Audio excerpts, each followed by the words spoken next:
So you heard me just talking about your talk, and I know that you've obviously gotten a lot of comments and support and stuff from it, because I clearly am not the only person that thought it was awesome. But as soon as I saw that, I'm like, oh, I really want to talk to her. I need to talk to her. And the way you told your story, and I don't know how to, like, if you could just tell a little bit of your story, like what inspired you to do the talk? And like, what message is it? Like, what's the key message? Because obviously we want people to go watch the TED Talk, because that's even cooler. But just like a synopsis, and how you got, like, what was your inspiration to do the talk? Okay, well, the inspiration was starting in the fall of 2016. People who I like, admire, and respect began to say things like, so-and-so is going to be uninvited to Thanksgiving. Grandpa can't come. My cousin can't come. So-and-so can't come. And when I'd ask why, they said because of political ideology. And that disturbed me, because these were people who they were in relationship for decades, right? When it comes to your grandparents, they've known you your whole life. And suddenly there was something greater than that. And so that began to just concern me. And I began to talk to people about how I disagreed with that.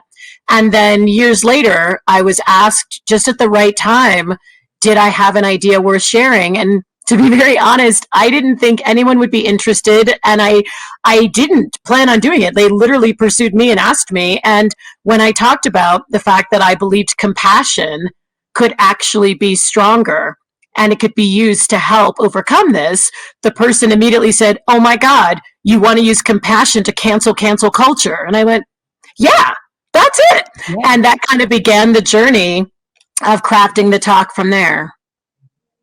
It was really amazing. I mean, we all talk about what is cancel culture. And I think that the term has transitioned over the past, say 10 years or so. As I think of it, it was something started out from conservatives to not allow more liberals to talk on college campuses. You would get it in the academics, like certain people that believe certain things, they wouldn't be invited. They wouldn't be like in a broader scale.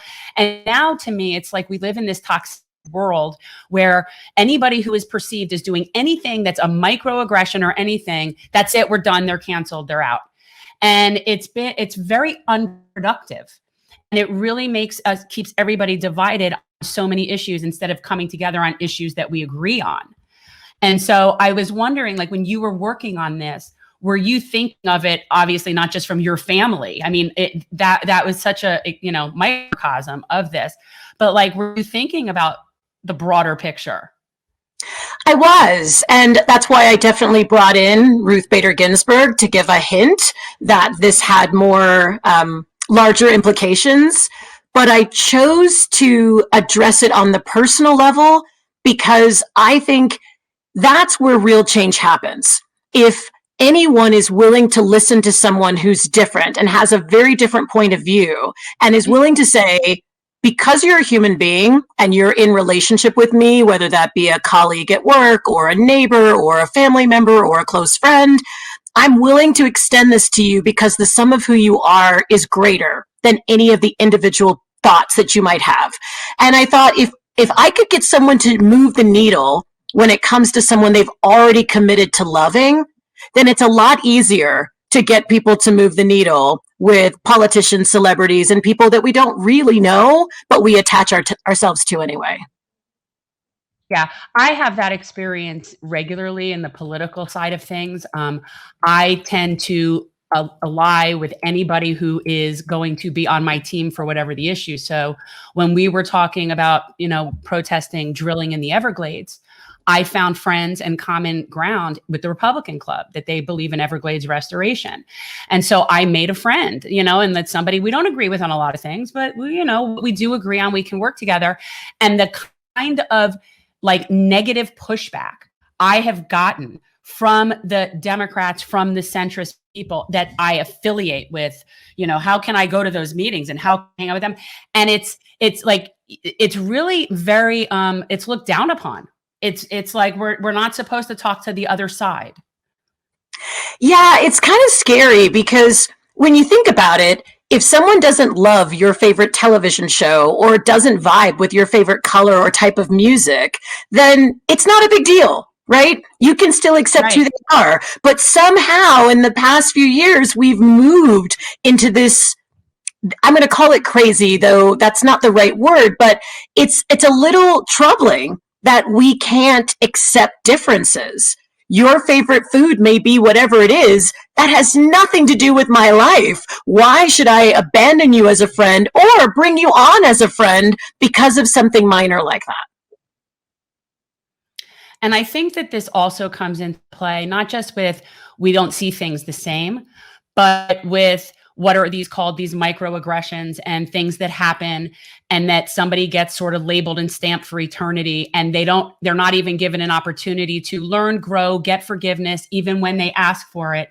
And just like, I've had that down here. I've had that experience where just being labeled and not even, and trying to like get, talk and figure things out, and just having people then lie about me and make up stuff and then just sort of cancel me. And so I've had that experience, and it's really very counterproductive to getting anything done when you're talking about people that are supposedly on your team, and yet now you have to work around them because they're ignoring you. Like it's very toxic. And I don't think that people understand it happens at a very personal level. It happened to me here. Something went down. Wasn't a great moment for me. In the moment, immediately recognized it, apologized profusely, felt horrible, wasn't even thinking what I was doing. Wrote a letter, apologized profusely to multiple people in writing and in person multiple times over the course of a couple of weeks. Was told, everything's fine, it's all good, we get you. And I really, there was no malintent, none whatsoever. It was just me being 50 and a little out of touch. So I said, okay, everything's fine. And then a few months later, when I say I'm running for Congress, then this person puts out this information about me, publicly shaming me for something that I had apologized profusely for, meant no bad, there was no malintent at all. It was just a complete foot and mouth thing, and was just shamed. And now there's this entire group of people that just bought into that lie, and they just call me out as racist. I'm racist. I'm racist. And it's been 2 years now. It's been about 2 years, and these people still, they don't know anything else about me but this one story that someone told them from one incident one night. And it's just, this is ridiculous. And and it's constant. So anytime I post, these same girls jump on, hating. And there is no forgiveness. There is no, let's discuss it. And in fact, then lied and said that I wasn't willing to talk about it. I started talking the minute it happened. And so then they lied about me and said I didn't want to discuss it. So this is the kind of nonsense. So I've been canceled. What was the exact incident? What was said that they? Okay, so this is thing. Do you mind if I tell you this, because this is really my canceling experience? So I was at a function for the Black they call themselves the Black Progressive, but they're not progressives. I will tell you that they're not progressives. No, it's a Kamala Harris. It is. It's very centrist, but whatever. So I was at a function, and we were outside, and there were people hanging out and partying, and I was just hanging out and having fun. I was there with friends. I was having a good time, and somebody dropped a glass. This guy dropped a glass outside, and I said something like, "Oh my God, don't get too crazy. Somebody's gonna call the cops on us." But I was going into my college mindset of what it was like at a party or a rave when something gets out of control. And I was totally playing because he broke the glass. And I'm the most chill person. I couldn't care less. And I ran up to him immediately. And I said, "Oh my God, that's not what I meant. I'm so sorry. I wasn't being threatening. I just felt collectively it's a crazy party getting crazy." And this was the incident that led to this chain of events of them saying that they say I'm Karen. The story has translated into I threatened to call the police on him. So you know how the telephone game, it changes over time. Now the story is I threatened to call the police on him. And this is the narrative that a lot of people have believed about me. And it's very, I know flat out who knows the truth is this woman who started talking this about me, and she flat out knows the truth. She knew from that moment in my eyes where I was like, oh my God, that's not what I meant. And, and again, in writing and multiple times thereafter. So I don't know if you have can you have some sympathy for my story? Well, I just have empathy that you had to go through this period. I think what's sad is that you made a mistake, you recognized you made a mistake, you tried to rectify it, you thought it was done, and then only Oh yeah. because you sought public office, this returned, and there's no willingness to actually engage in what actually happened. That's incredibly sad, and I can't imagine, because certainly a term like racist or sexist or any of the ist, right, once branded, it becomes kind of, the albatross around your neck, and you literally can't Yeah. remove it, and that's awful. I mean, that's Yeah. really horrible. And what I would say, and I think, that's what you're doing, is that you're continuing in the face of it, right? Because that's Yeah. all you can do, is hope that the sum of who you are eventually is seen, and that those who refuse are always going to be there, right? There's always going to be that contingency that's not for you, no matter what you do. And it's hard. Exactly. I think you have to keep moving forward and not let it weigh you down, especially when you know what's true and you actually did everything you could to fix the situation when it went wrong. Yeah, I mean, if this were just personal, right? If this were just personal, I couldn't care less what people think about me. I really don't. I've got pretty thick skin. I really don't care.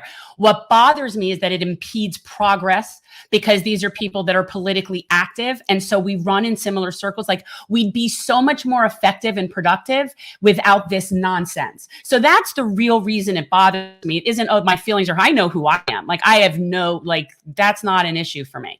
But that's why. Betty, I have to say your TED Talk was phenomenal, and it was the right length, because you know how a lot of times people don't want to, I can't do 30 minutes, but it's like, oh, it's 11 minutes long. All right, that's reasonable. So it's just the way that you were, it was such a well-flowed conversation, but just explaining, how much your father meant to you and how much it hurt that you had that falling out, and then eventually he, we all know what Alzheimer's does.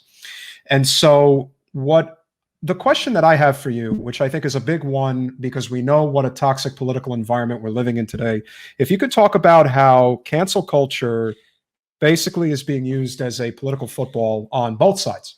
This is not limited to one particular area, but I do think that cancel culture, at its core, I do think that there are people who truly believe that there are, really horrific people out there. Like, if you're aware of what a right-wing content creator, Steven Crowder, did this week, disparaging Black farmers in the most blatantly bigoted way possible. That's the type of person who doesn't have a leg to stand on and never should. But I also believe that there are a lot of people who do take things out of context deliberately, and they do it because they see it as a means of stepping on somebody's shoulders to get to the next rung on the ladder. Yeah. And I would love to hear your perspective as far as that is concerned. Well, one, I'm not in politics, so certainly I'm not a part of that world. But what I would say is that the people who use cancel culture to advance another agenda are simply using another power tactic. It's no different than any number of other power tactics, but it's about power. It's not about truth. It's not about honor. It's not about integrity. It's about power, because the reality is there's no human being alive who hasn't made a mistake at some point. If you're 10 years old and over, I'm going to suggest that you've made a mistake. And so to brand someone forever because of one item that they've done is problematic to me, first of all, because it implies that we don't have a chance for redemption. We don't have a chance to grow. We don't have a chance to change, even though we know that change is perpetual. You literally can't stay the same even if you want to. Your body is renewed. Your skin cells change. So I think politics has become increasingly ugly, because it's all about money and power, and it isn't, unfortunately, what it should be about: serving the people and representing the entire constituency as opposed to only a segment. Yeah, I mean, that's our mission on the show, is we say it's transforming politics into service. I believe that those are our employees, and that they're extremely insubordinate, and that there's no other business where your employees would make more money, have better health benefits than you, give themselves a raise, and we would all just sit there and pat them on the back. I mean, I can't think of any other business where that works. But But the thing is, it isn't just when you put the little banner up and it says canceling cancel culture. I think that the key issue is that it's with compassion, Right. Okay. because the idea is I find it's so toxic within us to carry that and to carry that sort of disdain for somebody. It's compassion is the only way to make that feel any better. Like the only way to do that is through compassion. And I think that's the key thing. Thanks for watching. If you want to support our mission to transform politics into service, please like this video, subscribe, follow us on social media, and consider joining our Patreon, where you'll get early access to our interviews as well as other exclusive content. Links are in the description. Peace out.